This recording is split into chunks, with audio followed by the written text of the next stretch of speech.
Howdy folks, Doc here with Last Best Tool, and I took up a couple of tool companies' Black Friday sales offers, and this is one of the things that I ended up getting that has been on my list for a while, but you know, I don't know, I just drug my feet a little bit because of the price. But anyway, this is the Wera 411 ARA. It's a ratcheting 1/4-inch bit driver. It's got a release mechanism, so it actually holds the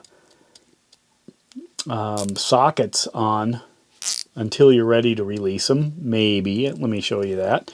And then it's also reversible. So you can keep it in your hand in the same position and easily run it one way, click the lever from, say, right to left, or on to off, however you want to look at it. Now they make another one that actually has the 1/4-inch hex bit end on it, and what I decided was I could easily just do that if I really wanted the 1/4-inch hex.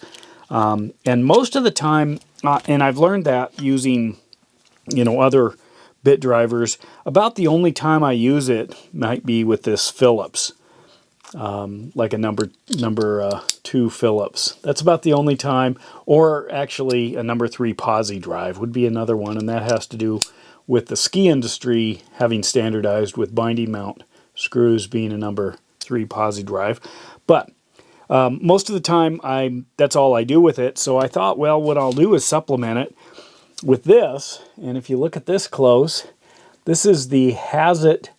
It's the 8506 PH2 or Phillips 2, made in Germany. This is a titanium coated, dedicated 1/4-inch square to number 2 Phillips bit. Fits right on, so I decided that's what I'd supplement this with. Since almost all the time I want some sort of a T-handle, it has to do with using sockets. And I did a video about this Philo here. This is similar, but it doesn't have the ratcheting mechanism, but still solid. And I'm going to talk about both why I like the T-handle and why I like the 1/4 square. So first of all, if I want to do anything with 1/4 hexes, I can easily drop that on, and now I've got all the capabilities necessary to, you know, throw on about anything, but most of the time it's just a standard number 2 Phillips. So why not just go with a dedicated number 2 Phillips? I've used a lot of different small handles, and this is interesting because this is not, I mean, it's almost the same width. I haven't measured it, but you can see that as far as if you were to take up the thickness in some sort of a tool bag or an EDC case or something like that, they're almost identical. And this is darn near too small to really grab any kind of purchase on it to develop some serious leverage. However, T-handles are known for providing tremendous leverage. Now, I want to talk about that. I mean, I have other T-handles. Here's a snap-on. This has appeared. I love T-handled ratchets because once you've got the thing locked down, it's a lot easier to do that, to hang on, than to rotate around a symmetrical surface like that. That doesn't take any real adjustment in the hand. But if you couldn't, say for this Philo here, and then, you know, it's a complete release in order to move to a new position. Whereas if you've got a ratchet, you know, you can dig in however many fingers or however you want to hold it.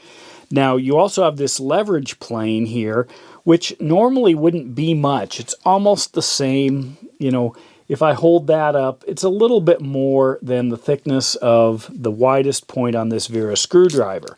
So you could argue maybe it's similar, except you have 2 of them, which means if I'm able to produce the leverage on this end, maybe, you know, so many foot-pounds this way, I also, below the center point, have the same ability to produce the force on this end. And those do add. Now, there's probably a physicist watching this who can give us some, you know, more explanation on this. But what I'm thinking is if I could grab just up here, try to get my fingers to bend, just at this point, or push with that much leverage, which is not insignificant. It's more than, you know, a screwdriver. And I could do it on this side. I can add those together, which means I've got in my hand, however I choose to hold this, more easily twice or maybe more than twice what I would be able to grab with any other conventional round handle. It just simply seems to me to be the physics of it. Now, I had mentioned this button. If I put a socket on here, which is, you know, what I've got this for, it actually recesses the ball, wherever the ball is, right there. When I put this, push this button right here, this ball will drop, causing the socket to literally fall off. So you can see, I mean, it's really smooth. However, that if I squeeze hard, I can get enough material from my skin inside there that I can release this. You know, if you watch, you see that? I think Wera should actually make this a little bit deeper, because I can grab this hard and pop this off, and I shouldn't be able to do that, and that's simply because of the skin in my hand here being able to depress that button. But it's not the end of the world.